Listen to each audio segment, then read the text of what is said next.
Exam में एक प्रश्न बराबर आपसे पूछा जाता है, 4 फसल के ऑप्शन दे दिए जाते हैं और पूछा जाता है इनमें से रबी की फसल कौन है, या तो खरीफ की फसल कौन है, या तो जायद की फसल कौन है। तो इसको सॉल्व करने के लिए आपको इस लिस्ट को अच्छे से ध्यान में रखना पड़ेगा, इजिली आंसर कर पाएंगे। अगर रबी की फसल की बात करें तो इसमें आता है गेहूं, जौ, चना, मटर, मसूर, सरसों, अलसी, आलू, बरसीम, लाही, तंबाकू, जीरा, धनिया। अगर आपको सारा नाम याद ना भी रहे तो कम से कम जो रेड में लिखा है मैंने वो जरूर ध्यान में रखिएगा, बराबर यही रिपीट होते हैं, ठीक है।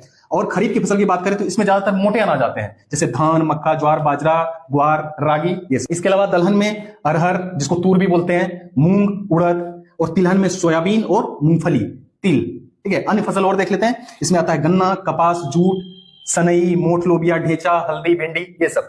अब इनमें सबसे ज्यादा इंपॉर्टेंट आपको याद रखना है मक्का, गन्ना, कपास, मूंगफली, ठीक है। अगला है जायद, इसमें फल सब्जियां आती हैं जैसे कि तरबूज, खरबूज, खीरा, ककड़ी, लौकी, कद्दू, तुरई, अरबी, करेला, भिंडी, ये सब, ठीक है। और सबसे इंपॉर्टेंट इसमें है चारा फसल। ये पूछा जाता है चारा फसल किसमें है, तो ये जायद की फसल है।